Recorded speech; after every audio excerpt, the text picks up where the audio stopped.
자, 우리 다음 밑줄친 부분에 들어갈 전제로 옳은 것을 고르시오라고 문제에서 요구를 했어요. 자, 그리고 문제에서 얘기하는 건 자, 시험에 합격한 어떤 사람은 뭐다? 기본 강의를 수강했다라고 얘기를 했어요. 자, 근데 문제는 뭡니까? 자, 문제는 뭡니까? 시험에 합격한 어떤 사람은 뭐예요? 기본 강의와 심화 강의를 수강했다라는 심화 강의 얘기가 추가가 됐어요. 심화 강의 얘기가. 심화 강의 얘기가 추가됐다는 건 이 내용에 누가 들은 거예요? 자, 시험에 합격한 사람이 뭐예요? 심화 강의를 사람이 심화 강의를 수강을 한 거죠. 자, 근데 이 시험에 합격한 사람이 전부냐 아니면 일부냐 요거의 차이에 따라서 이제 문제가 방향이 달라지게 됩니다. 자, 그런데 자, 여기 지금 시험에 합격한 어떤 사람, 일부의 사람이라고 얘기를 했어요. 앞쪽에서 일부의 사람을 걸었다는 건 요런 형태의 그림이 될 수밖에 없다는 겁니다. 이 시험에 합격한 사람, 합격자이고요. 여기는 뭐다? 네, 기본 강의 수강이라고 보시면 돼요. 자, 그럼 이 사람들이 모두 심화 강의를 들어야만 되는 상황이에요. 그러니까 여기에 합격자의 이 부분에서 일부만 이 내용을 들었다면 이 내용이 성립되지 않는 상황이 발생할 수 있기 때문에 이 합격자 모두가 뭐를 들었다? 심화 강의를 들었다라는 이 내용이 나와야만 자, 이 내용이 성립이 들어가겠죠. 자, 그러니까 자, 여기에는 모든 시험에 합격한 사람은 심화 강의를 수강했다라는 내용이 들어가야 되는 겁니다. 자, 그러니까 자, 이 문제 정답은 몇 번이 정답이 되나요? 자, 5번이 정답이 된다. 5번. 시험에 합격한 모든 사람이 뭐다? 심화 강의를 수강했다. 이렇게 설명한 내용이 정답이 되는 거죠. 자, 그래서 이제 우리가 정답 노출하실 때 이렇게 도식화를 통해서 접근하시면 상대적으로 이런 문제, 모든 어떤이 들어가는 문제는 무조건 이렇게 도식화 그리시면 조금 더 접근하기가 그리고 개념 파악하기가 조금 더 수월하게 진행이 될 거다. 요걸 좀 말씀드립니다. 4번 문제로 넘어가 보도록 하겠습니다. 4번 문제. 자, 4번 문제 같은 경우에는 우리가 뭐냐, 면접이라는 상황을 문제로 냈네요.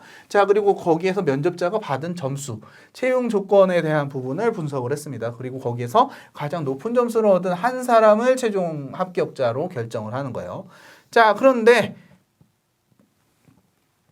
이 한 사람을 채용하기 위해서 이렇게 지금 보시면 100점 만점으로 점수 환산을 해뒀는데 근데 기업 입장에서는 뭔가 중요하고 중요하지 않은 부분들이 아마 있을 거예요. 그래서 중요한 거에는 조금 더 가중치를 주고 중요하지 않은 거에는 가중치가 좀 낮아지는 이런 부분들의 점수 배분을 줄 겁니다. 자, 그래서 이 부분을 뭐다? 직무적합성과 직무 이해도에 높은 가중치를 준 거예요. 여기가 40, 여기가 30. 그리고 지원 동기는 얼마입니까? 20이고요. 여기는 이제 최종 10점이죠. 자, 이렇게 가중치를 달리했어요. 자, 흔히 얘기해서 뭐냐? 원래는 이게 100점 만점으로 되는데 이거를 우리 요 4개 요소를 합해서 결정을 하려고 하니까 우선순위가 좀 높은 직무 적합도에 40점이라는 점수로 요거를 변환을 해준 거예요. 만점이 100점인 거를 40점으로 변환을 해준 겁니다. 자, 그러면 여기는 기준점이 100점이 40점이니까 뭐예요? 여기 95점이나 65점이나 70점 이런 것들이 어떻게 보면 40점 기준으로 해서 변환이 이루어져야 되겠죠. 그래서 이렇게 가중치 이런 것들이 이제 보통 가중치라고 보통 표현하는데 자, 우선순위를 주는 거죠. 우선순위. 점수의 우선순위를 결정을 해주는 겁니다. 그러니까 점수를 더 많이 반영할 거냐, 적게 반영할 거냐, 이걸 이제 기준을 정한 거라고 보시면 돼요. 자, 그래서 자, 여러분들이 이런 문제를 보실 때 여러분들 기억하셔야 되는 거. 자, 여기 선택되는 조건도 있지만 어떤 조건이 있나요? 자, 우리 뭐 예를 들어서 직무적합 점수가 70점 이하면 뭐예요? 불합격이다. 그럼 제외가 되는 거죠. 직무적합성이 70점 이하인 사람 누굽니까? 김주희하고 누굽니까? 이주희. 이혜진이죠. 이혜진. 요 두 명은 뭐다? 이 조건에 의해서 제외가 되는 거죠. 제외 조건입니다. 자, 요거 확인하시고. 자, 우리 95점 이하면 최종 점수에 플러스 3점을 한다. 이렇게 플러스 3점. 지금 보시면 95점 요거 한 명입니다. 박나은 씨. 자, 그러니까 결론적으로 얘기해서 자, 40점, 30점, 20점 만점 요걸로 이제 점수 변환을 한 다음에 최종적으로 합산해서 점수가 가장 높은 사람을 결정을 한다. 요거라고 보시면 돼요. 자, 그런데 자, 우리가 이런 것들을 그래도 좀 시간을 줄여서 접근할 수 있는 방법이 존재합니다. 어떤 방법이 존재하느냐. 간단히 얘기해서 가중치가 가장 높게 나온 점수가 높은 사람 위주로 해서 여러분들이 이 분석을 들어가는 거예요. 자, 지금 보시면 어차피 지금 김주희 씨와 이혜진 씨는 제거가 됐습니다. 제외가 됐어요. 자, 그러니까 나머지 요소들 중에 강유민 씨, 박나은 씨, 최현수 씨 중에 자, 요 각각의 점수가 이제 고르게 높게 나온 사람. 특히 자, 우리 20점, 30점, 40점의 가중치를 보이고 있는 이 점수대가 높은 사람을 우선적으로 계산을 하는 거예요. 자, 그래서 이제 우리 합격자를 빠르게 추적을 하는 방식이라고 보시면 됩니다.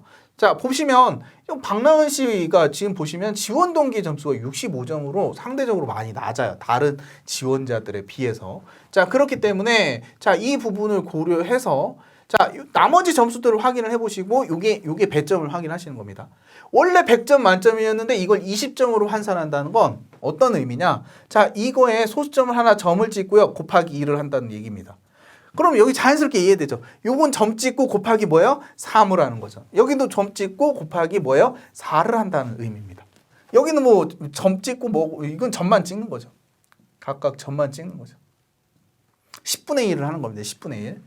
자, 그래서 여러분들이 이렇게 판단을 했을 때 자, 보시면 자, 우리 요게 점수가 이제 이 곱하기 6.5 곱하기니까 13점이 되고요. 여기는 뭐입니까? 9이 18. 여기는 8이 16. 그 가장 점수가 낮은 사람 입장에서 보면 여기 13점이고 여기 16점이에요. 자, 그러면 근데 문제는 뭐다? 직무적합성이 40점이 반영이 되는데 다른 두 사람에 비해서 지금 현저히 점수가 낮은 상태죠. 자, 그러니까 박나은 씨는 여기에 추가 점수가 있더라도 얘는 선택될 수가 없겠구나. 이렇게 판단을 하셔야 됩니다. 자, 그러면 결국엔 선택지를 좁힐 수 있는 건 뭐다? 자, 강유민 씨와 최현수 씨 이 두 명의 점수만 계산을 하시면 되는 거예요. 자, 그래서 계산해 보면 자, 95점이니까 여기에 점을 하나를 찍어 놓고요. 중간 이 10분의 1을 하는 거죠. 곱하기 곱하기 4를 해 주면 됩니다. 4. 곱하기 4. 자, 그러면 뭐예요?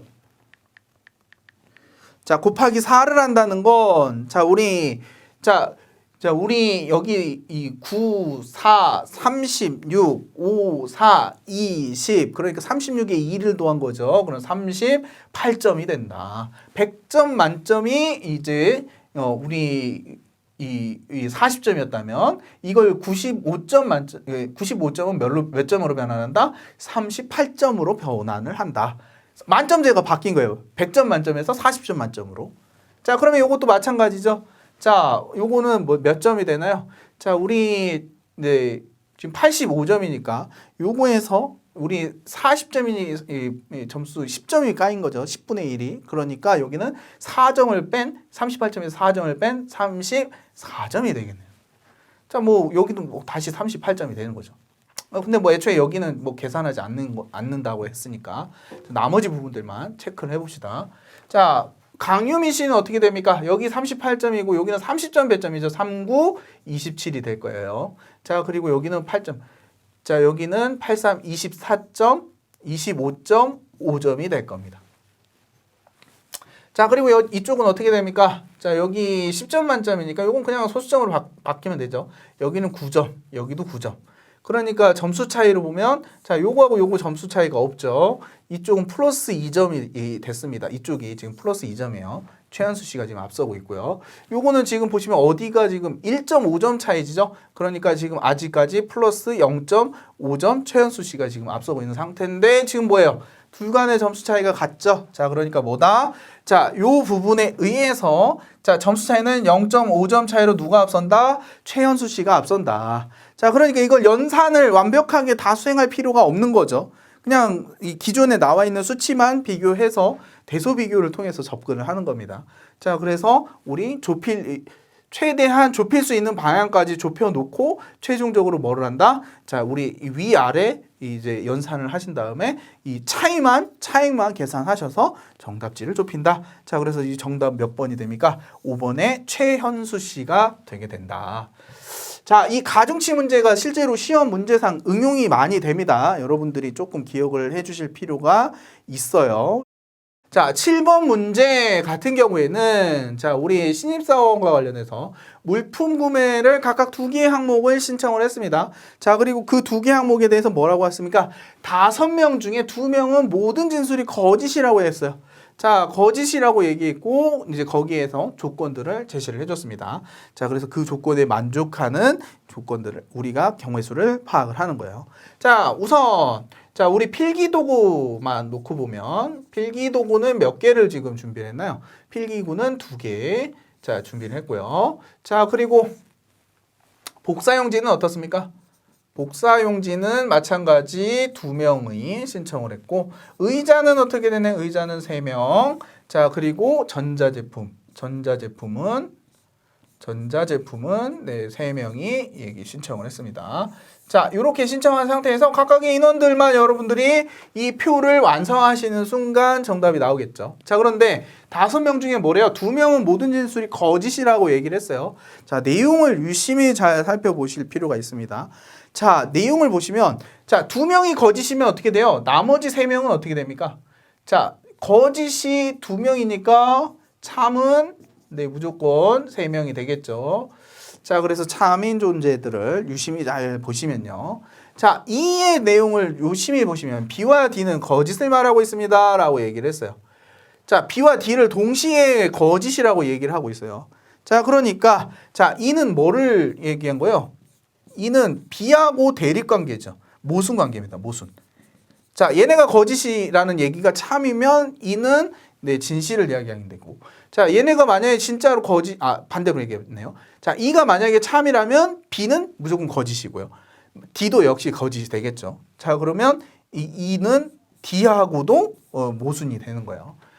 자, 그런데 A의 내용을 유심히 살펴보면 A에서는 뭐라고 하고 있습니까? E는 거짓말하고 있습니다 라고 얘기했죠. 이 얘기가 참이 되면 E는 자동으로 거짓이 됩니다. 그러니까 여기는 뭐예요? 자, A도 모순관계로 걸려 있다는 거예요. 이 한 명한테 3명이 지금 모순을 걸고 있어요. 자, 그런데 뭐라고 했습니까? 참은 3명이라고 했죠. 그러니까 이 A와 B와 D의 관계는 어떻게 돼요? E가 거짓이 되는 순간 얘네 3명은 모두 참이 돼요. 그리고 E가 만약에 참이 되는 순간 얘네들은 모두 거짓이 됩니다. 근데 거짓은 2명밖에 될 수 없잖아요. 자, 그러니까 얘네는 뭐다? 모두 참이다. 자, A와 B와 D는 네, 모두 참입니다. 자, 그러면 자연스럽게 C와 E와 C는 어떻게 된다? 모두 거짓이 되겠네요. 자, 그래서 그 부분을 가지고 여러분들 판단을 좀 해보면요. 자, A의 내용 봅시다. 필기고를 구매 신청을 했대요. 필기고, 여기 A가 들어갔습니다. 자, 그리고 B의 내용 역시 참이라고 했어요. 의자를 신청하지 않았다라고 얘기를 했어요. 의자를 신청하지 않았다. 자, 의자를 신청하지 않았다라고 했으니까 B는 의자를 신청하지 않았어요. 자, 그리고 D의 얘기를 유심히 보시면 나는 필기구와 사무용 전자제품을 신청을 했다라고 했어요. 자, 사무용 전자제품을 실시했다고 해서 여기 D가 들어갔고요. 자, 그리고 필기구를 여기서 신청을 했으니까 필기구는 2명이 차 있는 상태네요. 더 이상 사람이 넣을 수가 없습니다. 자, 그래서 그 부분을 확인을 했어요. 자, 그런데 C는 뭐라고 했습니까? 의자를 신청하지 않았다라고 얘기를 했어요. 근데 이게 거짓말이니까 어떻게 됩니까? C는 의자를 신청을 했다는 걸 확인을 했죠. 자, 그리고 자, E는 뭐라고 해요? 나는 복사용지를 신청했다라고 했는데 복사용지를 신청 안 한 거죠. E는 신청을 안 한 겁니다. 자, 그러면 자, 필기도구는 자동으로 제외가 되겠고 복사용지 제외가 됐고요. 자, E는 어디에요? 의자와 전자제품에 자연스럽게 배치가 될 수밖에 없는 거예요. 자, 그러니까 지금 남은 내용들을 유심히 살펴보시면 자, 지금 남은 내용에서요. 여러분들 요 내용을 통해서 이제 파악을 해보시면 자 전자제품 같은 경우는 지금 3명이죠. 아 여기 지금 의자를 봅시다. B는 될 수가 없다라고 얘기를 했어요. 자 그러니까 자 우리 C하고 D, E는 이제 확인했고요. D는 지금 이미 두 개를 신청을 했다는 걸 확인했기 때문에 D도 제외가 됩니다. 자 그러니까 여기에 누가 들어가요? A밖에 들어갈 수가 없죠. A밖에 들어갈 수가 없는 상황입니다.